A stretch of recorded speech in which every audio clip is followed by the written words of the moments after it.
Hi everyone, my name is Luluah Albarrak, and in this talk I'll present our paper exploring the design of history-enriched floor interfaces for asynchronous navigation support. When we navigate unfamiliar environments, other people in the space can directly or indirectly influence our navigational choices. For example, we may follow crowds of other people while we explore a new city or museum. In addition to using other people who share the same space as information sources, we also use physical traces that other people have left in an environment, such as trails on the grass, to assist us in navigation and exploration. Making decisions based on what other people have done in the past is known as asynchronous social navigation.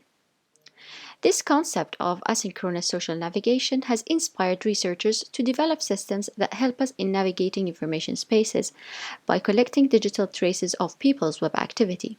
Amazon, for instance, provides traces in the form of reviews, comments, and recommendations to help us with our purchase decisions. The development of mobile technology has extended the use of social navigation to location-based social services such as Google Maps or Foursquare, and allowed users to navigate the real world using digital social traces left by previous visitors.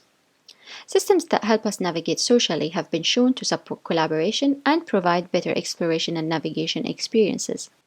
However, these systems, particularly location-based social services, use additional handheld devices to annotate locations and display information, which could negatively affect the exploration experience and cause disassociation from the physical world. We believe that such technologies can be integrated with the environment in order to offer enhanced exploration experiences. Motivated by the recent advances in floor interfaces, we explore history-enriched floor interfaces and examine how they can be designed and used to visualize and present digital traces in physical spaces. Our approach to investigate their design consisted of two studies. In the first study, we brainstormed and evaluated a number of floor visualizations. In the second study, we explored the design challenges that were identified in the first study to understand how these floor interfaces could work in practice. The goal of our first study is to explore how to visualize and embed digital traces into physical spaces, and to investigate whether and how floor visualizations that show social traces affect navigational choices. We first conducted a brainstorming session with 8 participants in which they were asked to generate sketches that represent traces of navigation behavior. The top-rated designs were then selected for the evaluation, and these include time difference, footsteps, heat map, line type, dots, and lines. To evaluate the selected visualizations, we recruited 12 participants. Participants were asked to face a large projected display and were asked to answer a set of questions given by the researcher. We first gave participants an indoor navigation scenario and then asked them to select their path choices and justify their decisions in 6 different situations. Next, we asked them to provide their interpretation of each visualization, and finally, they were asked to rank the top 3 visualizations that represented navigation traces of previous visitors. We used pre-formatted answer sheets to collect our data. We analyzed the frequency of choices and conducted thematic analysis on participants' justifications and interpretations. I present here some of our findings. Please refer to the paper for more details. The graph here shows the frequency of path choices in each design. Our thematic analysis showed that these choices were based on 3 factors. First, selection based on a self-centered point of view, in which participants expressed feelings toward the visualizations and used descriptions such as isolated and safe. Second, selection based on environmental features. In this theme, participants described the aesthetics of the scene to explain their choices. For example, participants reported that some paths are clean, natural, and messy. And finally, selection based on usage and navigational traces. Participants explained that their choices were because paths showed more traces, more people, and that they were used less.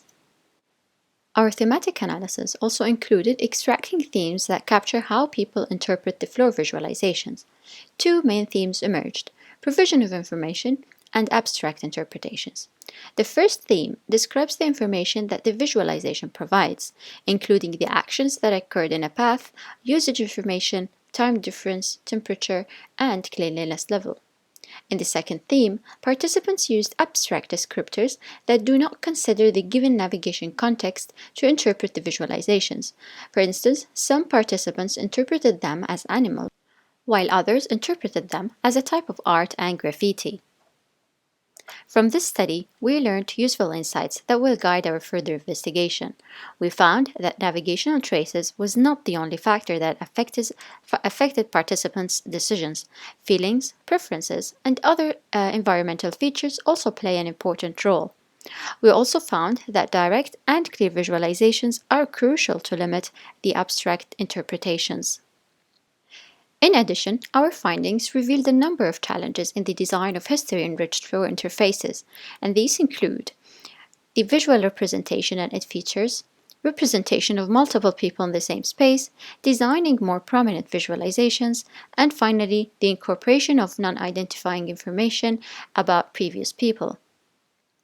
And now moving to the second study. The goal of this study is to investigate how such floor interfaces could work in practice and to explore the challenges highlighted in the first study. We conducted one-to-one design sessions with 26 participants. We first implemented an interactive floor system and used it as a technological probe during the design sessions. After interacting with the floor display, participants were presented with a scenario about using the system in a museum setting, and participants were asked to brainstorm and create designs in each of the identified challenges.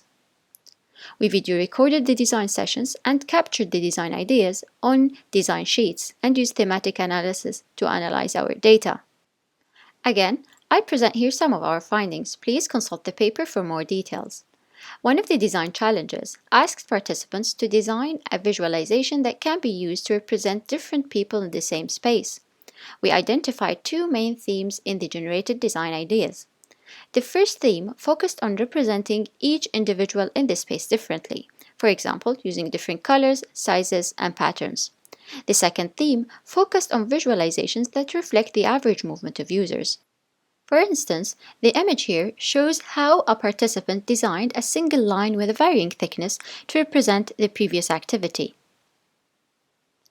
In another challenge, participants were asked to think of additional non-identifying information that would be useful during exploration of spaces. Participants proposed including information such as age, visitors' interests, likes, group size, and time spent. Such information can be represented by, for example, changing colors and patterns of footprints. Based on our findings, we compiled a set of design recommendations. First, designers need to consider reflecting the features of real traces while also maintaining simplicity and clarity in their design. As we saw earlier, designers can represent social information using individual or aggregated format based on the type of the environment and the average number of visitors. Dynamic visualizations, such as changing colors or adding a feedback modality, can all be used to notify users about the floor display. And finally, depending on the context, designers can incorporate additional information to support exploration and navigational spaces. Based on these insights, we present three design dimensions that would be helpful in the design of history-enriched floor interfaces, and these include information sources, which are the various sources of information that can be displayed or encoded in the navigational traces, such as user ID or age.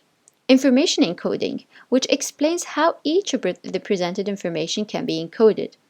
Approaches to encode information, for example, include using different footprint sizes or patterns.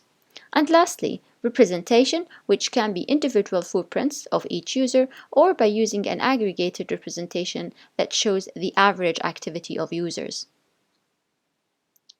Thank you for your attention. For more details about this work, please check our paper on the ACM Digital Library.